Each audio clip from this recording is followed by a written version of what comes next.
galera do sétimo ano, tudo bem com vocês? Aqui é o professor Alain. Vamos para mais uma videoaula de geografia.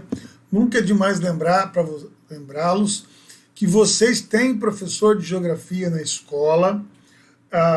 Aqui é apenas mais uma ferramenta que a CEMED está disponibilizando como aulas de reforço nesse período tão difícil que nós estamos atravessando de aula à distância e agora com aula tendo rodízio, uma semana estudo, outra semana em casa. Então, aqui pelo YouTube vocês têm mais uma opção de aulas de geografia para reforçar o ensino de vocês. O assunto de hoje, galera, é um assunto muito gostoso. Contribui muito para a compreensão, para entender o Brasil.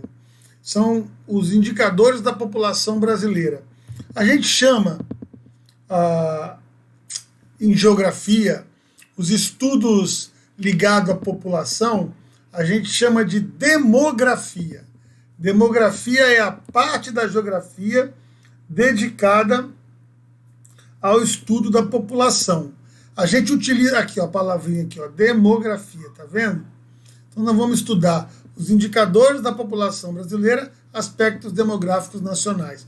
Isso contribui muito para a compreensão da realidade socioeconômica do Brasil. Vocês vão entender isso até o finalzinho da aula, tá bom? Primeiro ponto, pessoal, o que é população absoluta? Vamos entender isso aqui. População absoluta é a quantidade nominal, é a quantidade total de habitantes de um determinado lugar. Por exemplo, aqui agora eu estou gravando essa aula para vocês de dentro do meu quarto, onde improvisei o meu estúdio. Aqui estou eu e minha filha, que vocês não estão vendo. Então, qual é a quantidade nominal? Qual é a população aqui do meu quarto nesse instante? 2 habitantes, eu e minha filha. Isso é a população absoluta.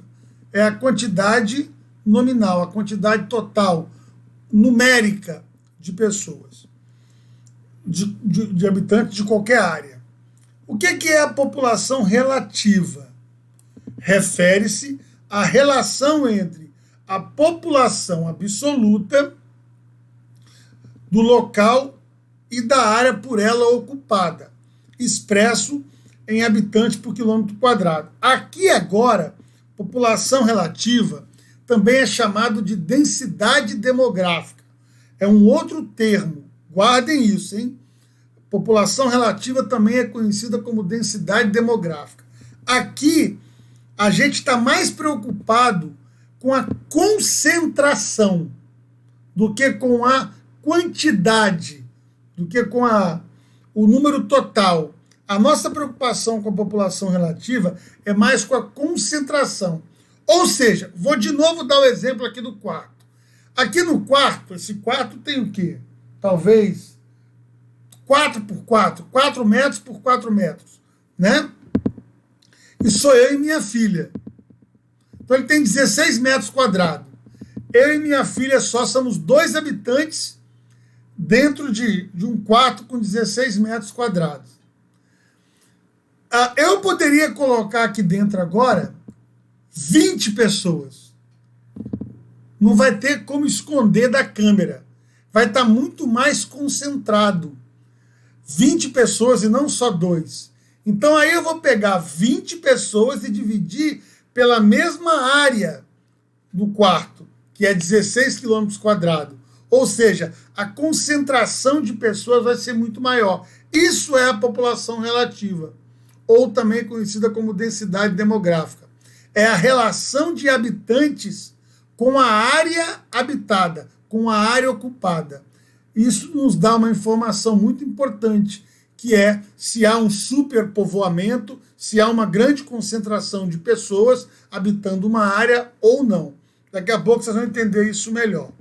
Bom, então está explicada a diferença entre população relativa e população absoluta. Ó, aqui embaixo, ó, eu tenho a equação. Densidade demográfica é o número de habitantes, o número de indivíduos, dividido pelo quê? Pela área habitada.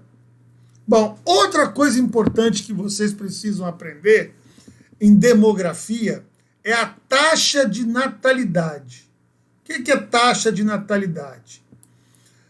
Vocês vão perceber, pessoal, que quando se fala de taxa, se trabalha muito com porcentagem ou por milhagem. Por cento ou por mil. Vocês vão perceber isso. Taxa de natalidade é o número de pessoas nascidas em um determinado espaço, numa área que pode ser Ariquemes, pode ser o estado de Rondônia, pode ser a região norte, ou pode ser o Brasil. Número de pessoas nascidas em um determinado espaço no período de 1 ano, para cada grupo de 1.000 pessoas. Opa! Para cada grupo de 1.000 pessoas. Por isso que é taxa. Então, a equação é essa. Ó. Taxa de natalidade é igual o número de nascidos em 1 ano, natalidade é isso, é nascimento. O número de nascidos em 1 ano, dividido pela população absoluta, multiplicado por 1.000. Por 1.000. O resultado vai ser isso aqui, ó, esse símbolozinho aqui. Esse é o símbolo de por milhagem e não porcentagem. Entendeu? Vamos entender esse gráfico aqui? Olha só esse gráfico. Em 1950, olha a natalidade aqui.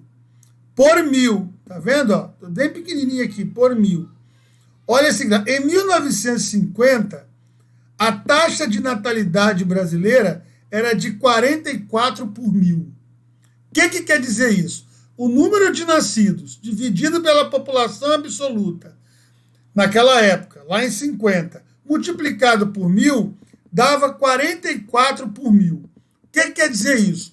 Para cada grupo de 1.000 brasileiros, surgiam 44 novos indivíduos, lá em 1950. Para cada grupo de 1.000 brasileiros, surgiam, em 1950, novos 44 indivíduos. 44 novos indivíduos surgiam para cada grupo de 1.000 brasileiros. Então, para 2.000, surgiam quantos? Surgiam 88.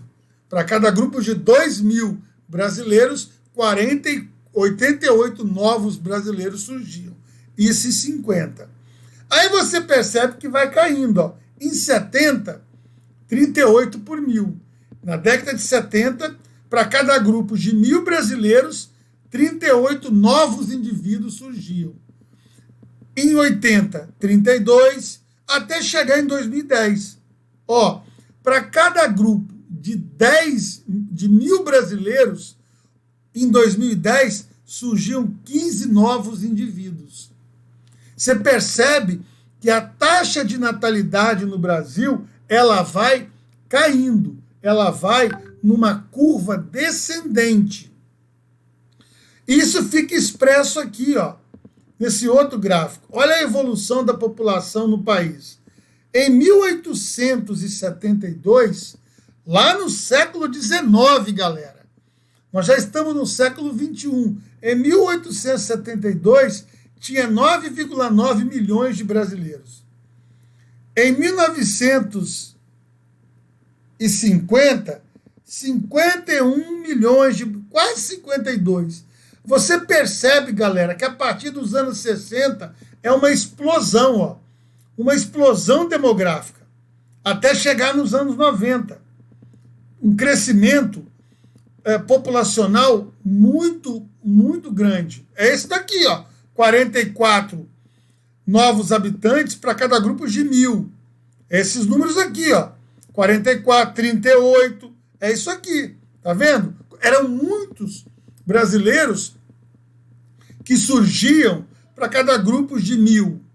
A taxa de natalidade era muito alta, por isso essa explosão demográfica a partir dos anos 50. Ó, aqui nós vamos ter o fim da Segunda Guerra Mundial, aqui nós vamos ter o aumento da produção de alimentos, a Revolução Verde, aumentando significativamente a oferta de alimentos. Então, quando você tem um período de crescimento econômico, quando você tem um período de estabilidade cívica, sem conflitos, sem guerras, com produção de alimentos aumentando, naturalmente você vai ter um período de crescimento populacional. Ou seja, a reprodução humana ela é reflexo do período econômico e do período cívico de tranquilidade que nós estamos vivendo. Aí você vai ter esse crescimento populacional gigantesco. Olha aqui, ó, crescimento natural da população brasileira. Tá vendo isso aqui? Isso aqui já não é por 1000, isso aqui é por cento. Ó, 1950, 2,99, 3%. Ou seja, para cada grupo de 100 brasileiros, surgiam 3 novos indivíduos. 3 novos. Para cada grupo de 100. Agora não é por 1000, estão vendo? Quando você chega aqui em 2020, olha só, para cada grupo de 100 brasileiros, é menos de 1, é 0,52.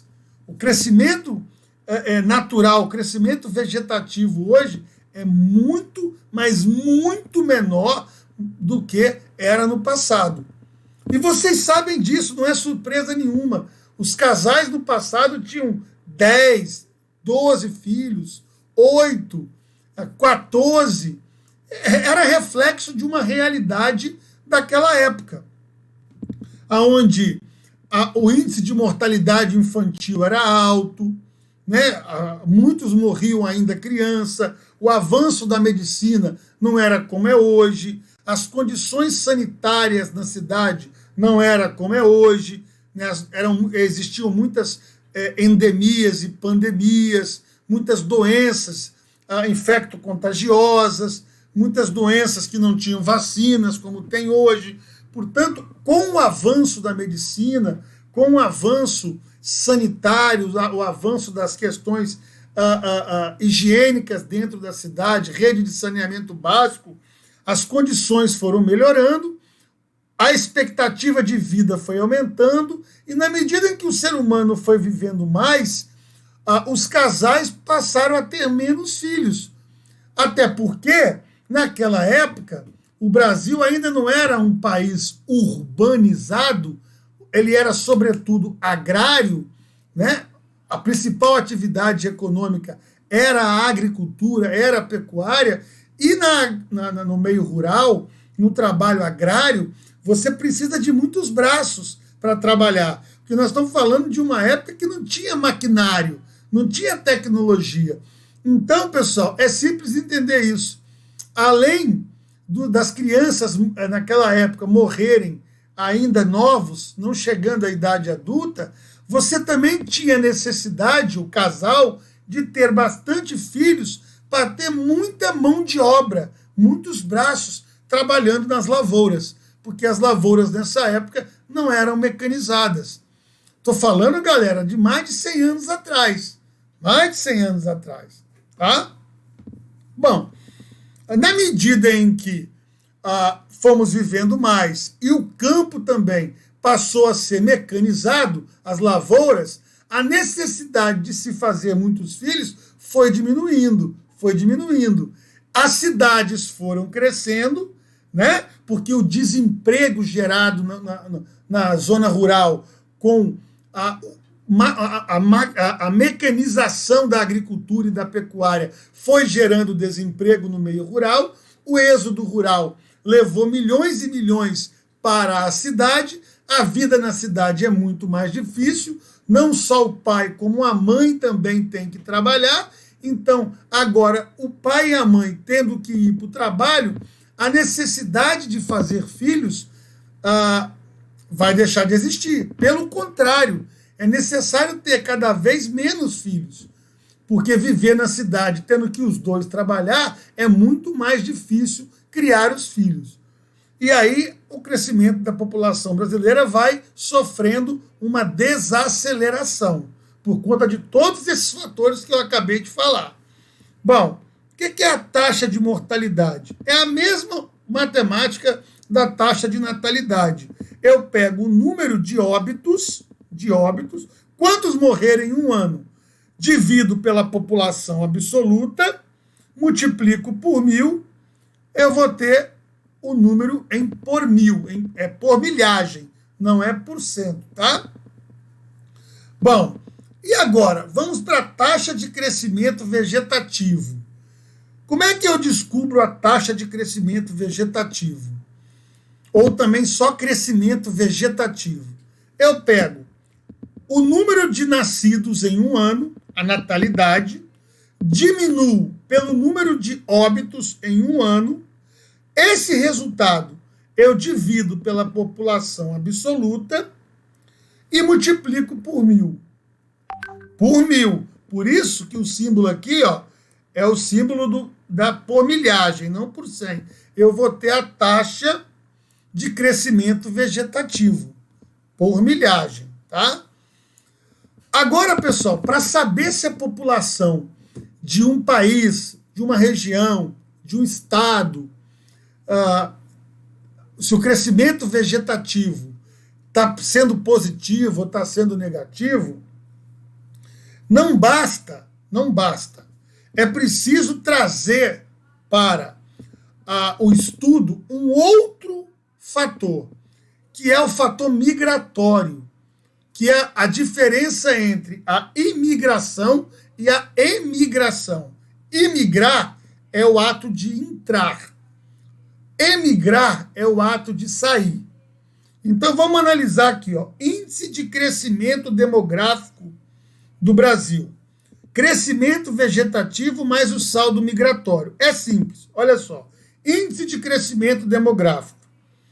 Eu vou analisar este dado aqui, o crescimento vegetativo, com a questão migratória. Olha só. Natalidade em um ano, mais a imigração. Quantos entraram? Quantos nasceram em um ano e quantos entraram vindo de outro país em um ano? No meu exemplo aqui, é um exemplo hipotético. Nasceram em um ano 150 pessoas. Nasceu 150. E imigrou, entrou nesse país em um ano 15 pessoas. Então, a soma da natalidade com o fluxo imigratório vai dar 165. Então, 165 novos indivíduos. Agora eu vou analisar os óbitos. Morreram 25 em um ano, 25. E emigraram, saíram do país, foram para outro país, 45. Então eu somo os 25 que morreram com os 45 que emigraram, que foram embora para outro país. Vai dar 70. Eu pego 165 e divido por 170, igual 2,36. Aqui vai ser por cento, não vai ser por 1000. Por isso que o símbolo aqui é de percentagem.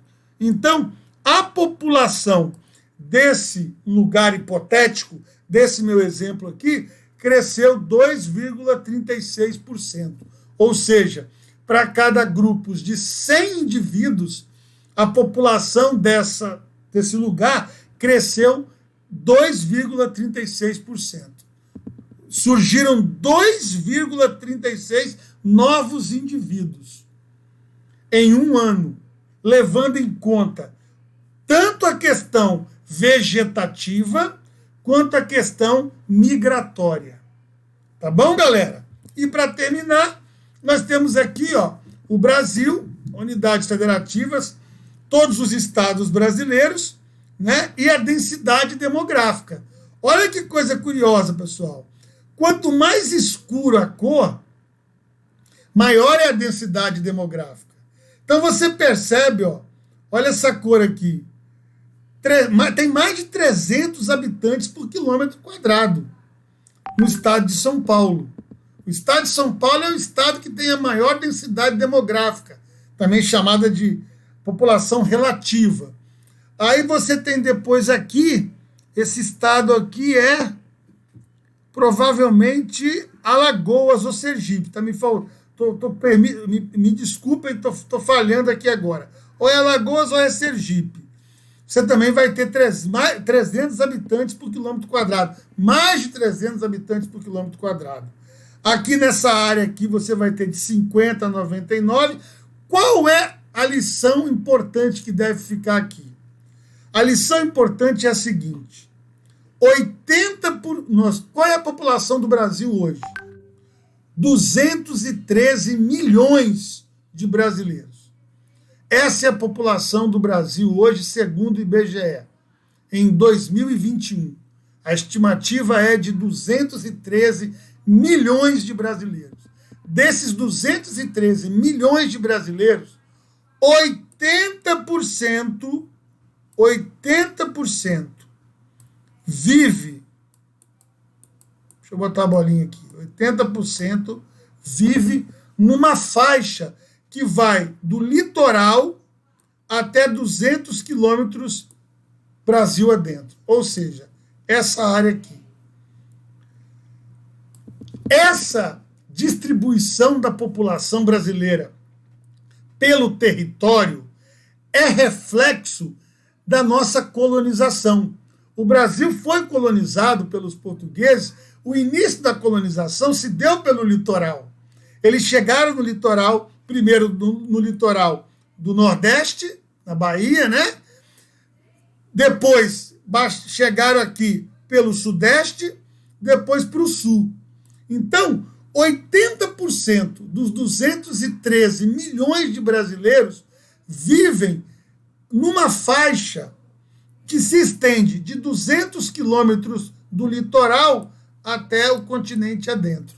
O restante do Brasil é essa área aqui amarela, cuja densidade demográfica não chega a 9 habitantes por quilômetro quadrado. Nem é 9. Professor, dá para você fazer uma média? Dá. A média nacional é 23 habitantes por quilômetro quadrado. A densidade demográfica média do Brasil é de 23 habitantes por quilômetro quadrado. Sendo que em muitas áreas do Brasil passa de 300 habitantes por quilômetro quadrado. São grandes formigueiros humanos, enquanto que outras áreas são grandes vazios demográficos. Mas, na média, são 23 habitantes por quilômetro quadrado. Pessoal, espero que vocês tenham entendido, espero que vocês tenham gostado. Até a próxima aula. Um forte abraço.